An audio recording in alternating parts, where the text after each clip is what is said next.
All right, everybody. Welcome back to Source ADV. I am Mark Jackson, and it is a very nice day because it's the start of another bike build.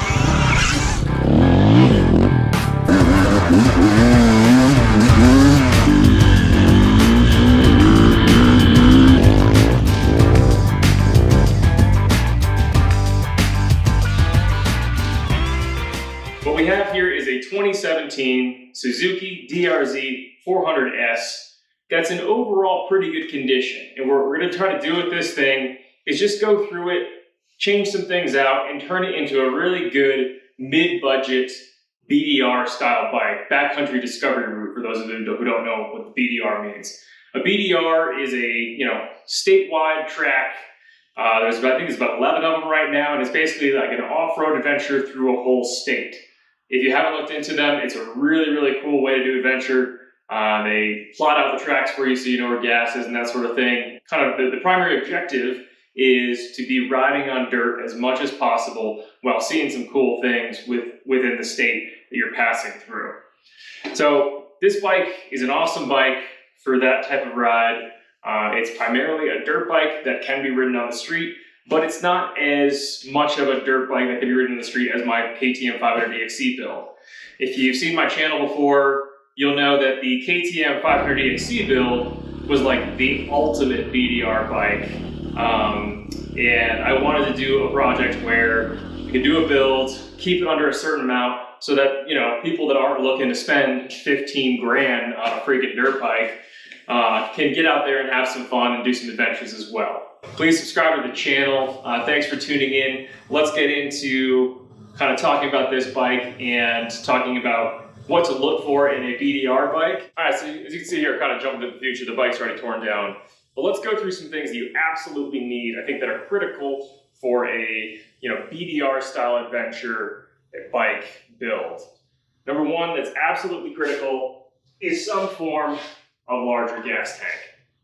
In this case, this thing's a 3.7 or 3.9, and the luggage that I plan on putting on the back should have a couple of spots for fuel bottles, which should get me right around 4.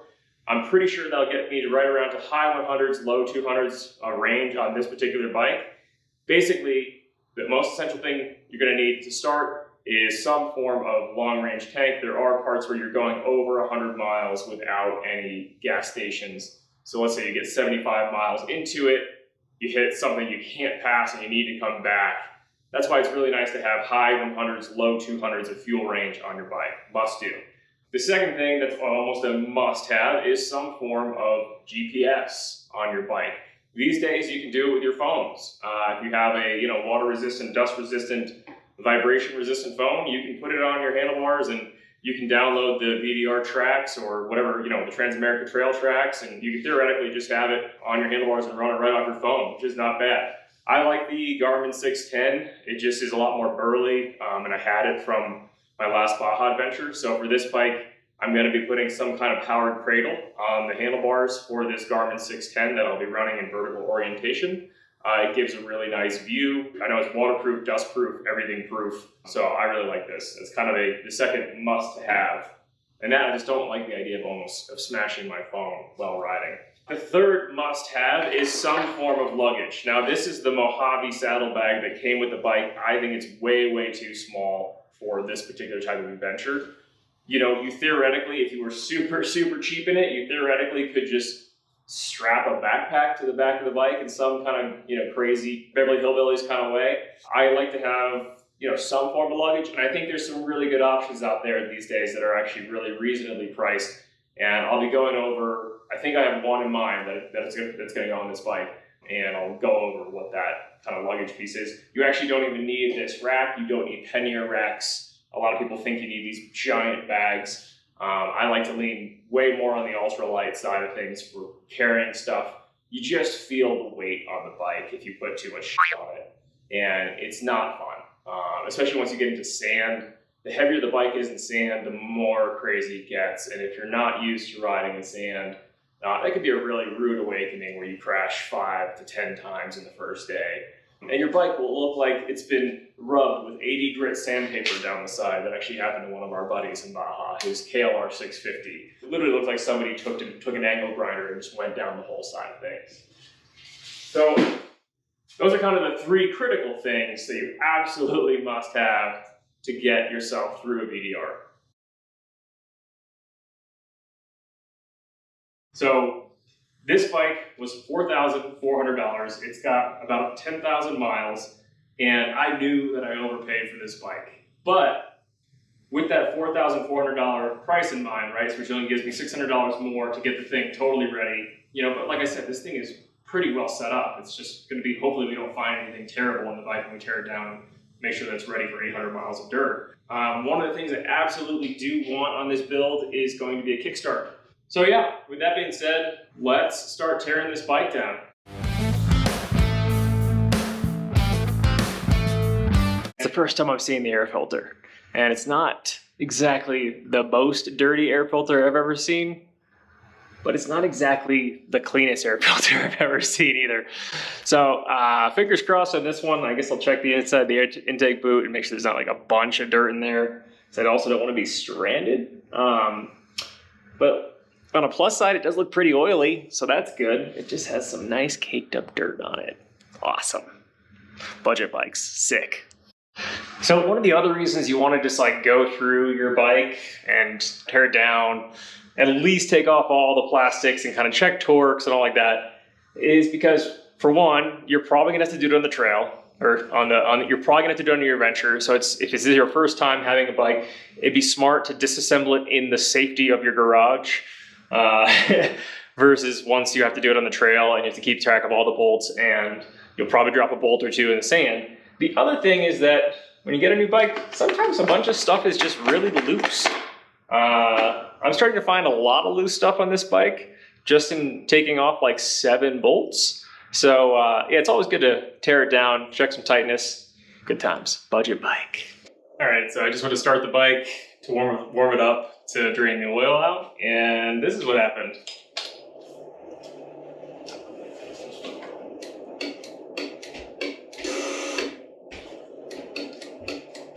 So I'm pretty sure we got a dead battery too. So I'm feeling really good about putting a kickstart kit on this bike, because I actually don't know if I'm gonna have enough in the budget to replace the battery, which sounds really stupid when I say it out loud.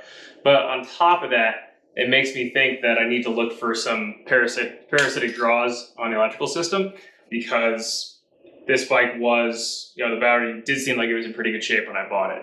All right, I had one of those little handy dandy jumper boxes around, and I was able to fire the bike up. So that's better than pop starting it, that's for damn sure. All right, some good news. Drained the oil out now that things been warmed up a little bit. And yeah, the magnetic drain plug looks really good. There's no metal or anything on there. Granted, the oil looks really fresh. So who knows, but oil smells good. Doesn't smell gassy or anything like that. So that's a good sign. This little tube and fitting and this banjo bolt here basically attaches the main oil tank of the frame to the bottom of the engine on a DRZ. And there's only one crush washer on this one on the bottom. I know from the schematic that there's supposed to be 2 because I ordered 2. Granted, Rocky Mountain sent me the wrong ones, but there's supposed to be 2 crush washers on this guy too, which seals this guy to the engine in a proper way. And it was pretty tight, so I'm just hoping they didn't just over torque it to keep it well. But yeah, I'm getting less excited about the mechanical prowess of the previous owner. My guess would be that it actually wasn't the previous guy that I bought it from, but it was actually the person before that. Because the guy that I bought it from only had it for 200 miles, which, come to think of it, is probably a really bad sign. Hopefully he didn't find something that I haven't found yet and decided to get rid of this thing. All right, so some bad news comes with some good news. The oil screen in the frame looks really good. There's nothing in it, pretty much. So I'm pumped about that. It'd be a bummer if there's a bunch of metal shavings in there. So hopefully this past owner's discretions are limited to thrust washers and loose plastic bolts, and they never got inside the motor. I don't think they did, because if they did, we are out of luck, and this thing's gonna blow up on stage 3 in the Arizona BDR. So I've got the new crush washers on that oil tube back on, got the coolant drained, and I was just about to go pull the gas tank, and then I saw this. I don't know if you guys can see that, but right around here, and a little bit around here, and back up in here, there's just this kind of like, you know, light brownish tint and kind of like a little bit of a stain right around here. And that to me says that this petcock has been leaking fuel, which is not great. And on top of that, the petcock from the DRZs is a vacuum style petcock. So this tube actually goes up into the intake and turns this petcock on, so to speak. So yeah, on top of it, and this line is actually really pinched down too.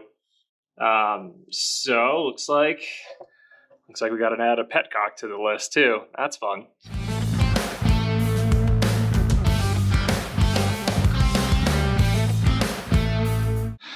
As you can see, the bike's already got the 3x3 mod at the top. Done pretty, has artistic expression to the lines, which is very nice. And I also figured out what the purpose of these two different ones was. So this one came off the battery, and that's just your standard slow charger line. This one is actually the line that goes up to this really weird handlebar cigarette style power for like a 12 volt, or like a cigarette style 12 volt charger. One of the other things I just realized too that's really fun is, yeah, the bars are super bent, and on top of that they have two grips, both of them kind of shitty. So once again, just getting pretty pumped about, you know, how much this owner loved this bike. It's gonna be really fun to trust it for a long time. Yeah, I'm gonna get this thing on a stand and then check wheel bearings, check brake pads. I think the brake pads they look fried. I'm gonna confirm they're fried. And then we'll probably pull the head off, or pull the head cover off, and do a valve clearance check. All right, so when I got in there, I went ahead and just changed the spark plug. Spark plug looks like it's never been changed. It's probably a little on the rich side, which I'll take over to lean.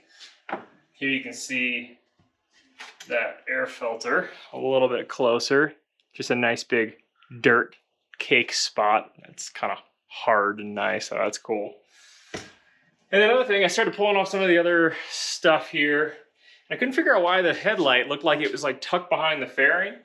And I am 95% sure that this J&S Engineering bracket is installed backwards. So see how it's pulls the light back? I'm going to take this and flip it around so it should push the light forward and do exactly the same thing, but just actually put the light outside of the fairing. I think the light was actually getting cut a little bit from the fairing. So add it to the list. So this is pretty sweet too. The little nuts that go into the back part of this bracket here, looks like they've been like hand cut with a hacksaw, and they have just like these razor sharp barbs on the edges, and guess what? The wires sit right on top of them. So that's awesome. So I'm gonna go ahead and fix these up with a file and get these nice and smooth, because that will definitely cut through some wire on a BDR. Go through your bike, kiddies. Okay, I can see why they put the bracket in backwards, because once you put it the right way, keep in mind, I don't think this bracket looks like somebody made it at home. The more that I look at it, which is awesome. So you can also see that the light is pointing a little bit to the right. We'll see how that goes in an actual road test. But the hell was that? Some kind of washer just fell off something. So basically, well, yeah, once you get the light outward where you want it, it doesn't fit at these bottom corners. So what I'm gonna do is just trim these out a little tiny bit right here and make this light slide through this thing so it's nice and poking out of the front fairing versus sitting behind it and getting some of the edge cut off. Also, I took the front fender off because those stupid little reflectors were in the way of getting it back on, but that's okay because I have a special treat for the front fender anyway. There we go. After a little bit of trimming, the headlight is now fitting in there just right. I think we got a look on this bike though, huh? I think this is the new way to do it. Who needs fenders? It's pretty sweet. Just have this like chopper style adventure bike and just roll around super dirty. I'm into it. Projects got you down. Like when you figure out that half the nuts and bolts on your DRZ are loose and it looks like the last person working on it was an ape, you have to jump forward to something you know is going to make you happy. And in this case, it was getting rid of that 1992 square fender off this thing and putting a YZ450, YZ250 fender on that. What a different look for the front of the bike. So much better. Super easy to put on. You basically just drill 2 holes. And that stupid thing works as a template too. So that's great. Also, you can see that this guy's all nice and trimmed out now and sitting in the right spot, which is really cool.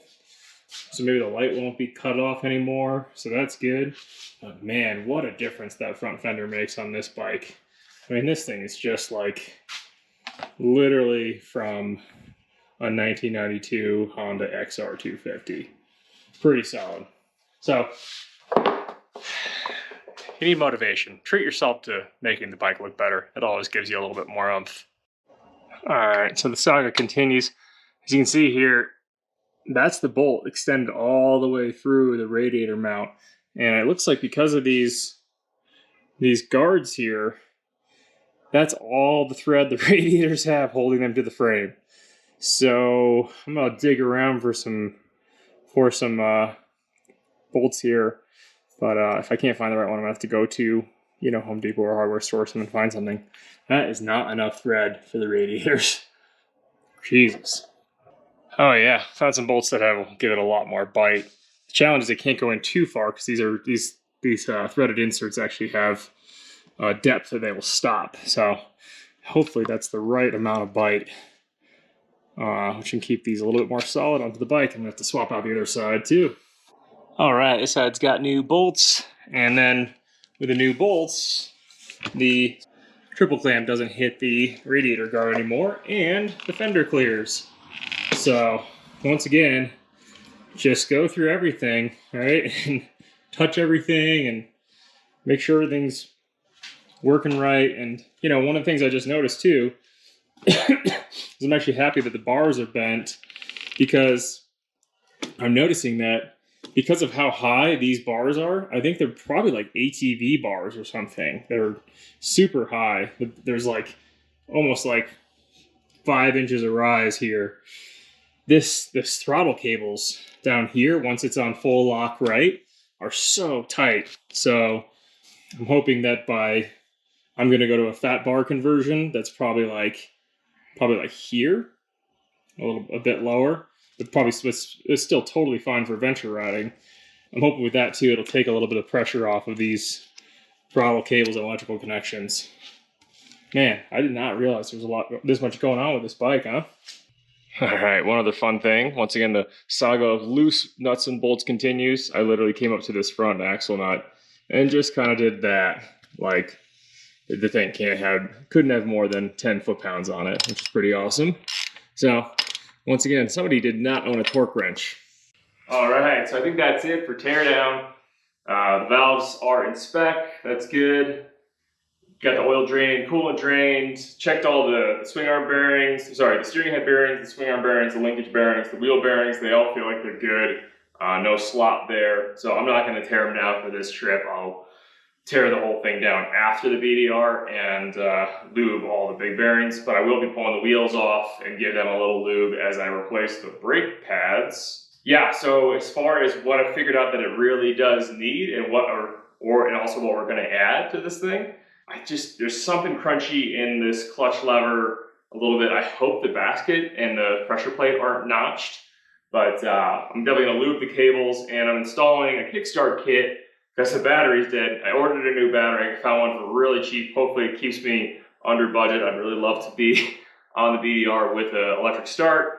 But yeah, so I'm going to be installing a kickstart kit anyway, which means I got to pull the whole clutch off anyways. So, I might as well just throw some new plates in there. I was able to find a Tusk, heavy duty clutch with springs for like 50 bucks. So I'd be kicking myself on the side of the road if the clutch blew and I was already in there and I put the old crappy plates back in. Brake pads are totally shot. Luckily the bike came with an extra set. Handlebars are totally bent, and this throttle cable is really stretched from these super high ATV bars. ATV, like all-terrain vehicle 4-wheeler, not ADV. This clutch has got a lot of slop in it. and I want to get rid of the clutch start switch and the kick start switch. I'm just going to solder those together. The fuel petcock was leaking, as we saw. Batteries shot. Yeah, so that's about it. The bike runs otherwise pretty darn good. I'm excited to, you know, put some new brake pads on it and bleed the brake systems. The brakes feel a little squishy. But yeah, overall, despite the fact that this owner apparently didn't own a torque wrench or know how to tighten anything, the bike feels like it's in good shape, and I am fairly confident that in the 10,000 miles this bike has on it, nobody's actually made it into the engine. So I'm not too worried about the torques now that I've gone through it and know that I've torqued everything properly and the wheel won't fall off while I'm riding somewhere in the middle of Arizona. So yeah, that's the end of this part, the kind of the teardown part. The next part, I'll be getting into adding all those things and also adding some form of luggage system. I think I've made a decision on which one I want to put on here, but we'll get into that on the next episode. Also be adding and wiring in some form of GPS cradle on the handlebars, and yeah, and fixing the fueling issues. And then after that, we're going to go for a test adventure for one overnight from Flagstaff down to Sedona and make sure everything's working well. And then I think it'll be ready for a BDR. So should be pretty exciting. Thanks for watching Source ADV. I'm Mark Jackson. Please remember to subscribe. We've got a lot of other cool things going on. The YZ250X Ultimate single track build will be coming out soon, and some pretty exciting stuff around electric vehicles coming up really soon too. Thanks for watching. Enjoy the ride.